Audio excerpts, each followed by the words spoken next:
Hello, class. This is a really short introduction on the topic we're going to deal with next, which is modernist literature. And um, for this part of or towards the end of the first term of the year, we're going to deal only with modernist poetry, okay? And later on, we're going to deal with modernist short stories and other genres, okay? So this is really for you to have an idea of what you're going to read for worksheet number 7. And we will begin revising what we have seen so far as regards literary periods and time periods, okay? So, of course, we studied the Romantic era, or the Romantic movement. We focused a lot on that. We also read some examples of the Victorian era, okay? And we also explore their characteristics, okay? Then we focus a little bit with Emily Dickinson in transcendentalism, realism, existentialism, and all these movements that shaped the end of the 19th century, okay?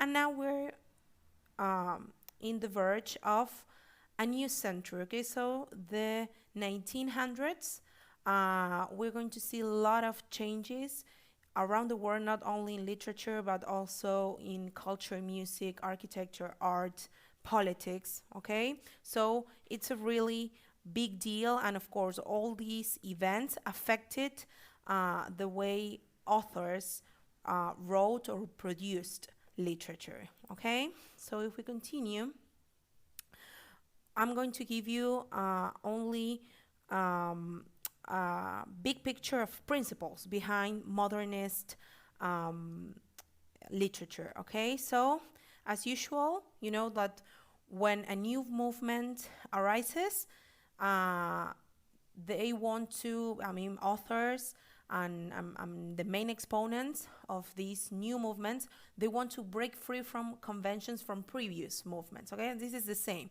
They wanted to break free from this big load that was Romanticism, and even though we saw other movements between Romanticism and Modernism, Romanticism was like the biggest or the heaviest load on authors and on literature in general, okay? So we're going to see rejection of literary traditions. Also, it is an era of technological advancements, so this is going to have a great influence on how this new type of literature is written and the topics it is about, okay? It's also an era of political and workers' movements. This is really important because as I told you, we are going to see other topics being included in what is like the canon of literature, as we have seen before. And also we have the rejection of aesthetics that were suitable for previous authors and movements. So if you remember, in the Romantic era, everything was about nature and how great nature was and how humans were only a little small piece of something bigger. Well, this is the opposite, okay, for those principles. Yes, so if we focus on the characteristics or some of the characteristics for modernist literature, we're going to have new styles as regards syntax. We're going to find, and I think most of you have read about this, or at least you have mentioned, which is a stream of consciousness technique or the interior monologue technique, which is as a way to portray one's interior thoughts, okay? But in a really different way. It's not talking about feelings as some authors did in the Romantic era, but from a different point of view, okay? Also, we're going to find topics related to the alienation of the human being from their context, okay? So as I told you, the 20th century is a century with a lot of changes, and we're going to see that reflected in literature, okay? So as regard a bit of the historical context, we basically begin the century with world tragedies such as the Titanic sinking. So I think all of you know or have heard about this tragic event, even though it was a ship that sailed from Europe to America, North America.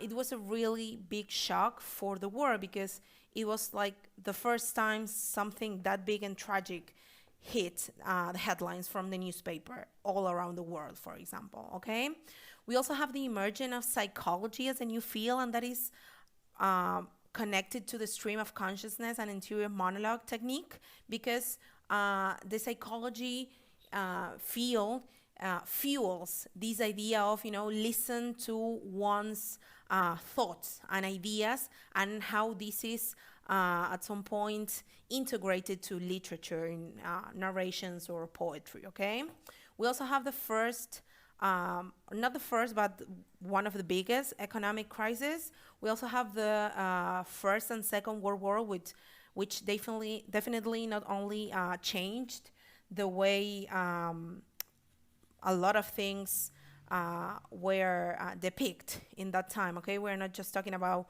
politics or geographical areas, but these world wars also change the way people saw the war. Okay, and we also see change in the means of production connected to the First and Second World War, mainly because we have different or new areas such as the production of weapons. Okay, and how countries countries trade changed with that. Okay, and to finish, I'm going to show you only some exponents of this movement. We have Virginia Woolf, okay, one of the biggest female and modernist exponents from this time. We also have Ezra Pound. Ezra Pound, he's like the face of also a movement within modernism, which is imagism. So he's very important. Scott Fitzgerald, okay. Catherine Mansfield, she wrote many short stories that are still really popular. And the last one, James Joyce, whom we are going to read later, towards the end of the year, okay? But he's also a great and a really important exponent from this time, and the way or his style for writing short stories mainly, it's really characteristic of this time.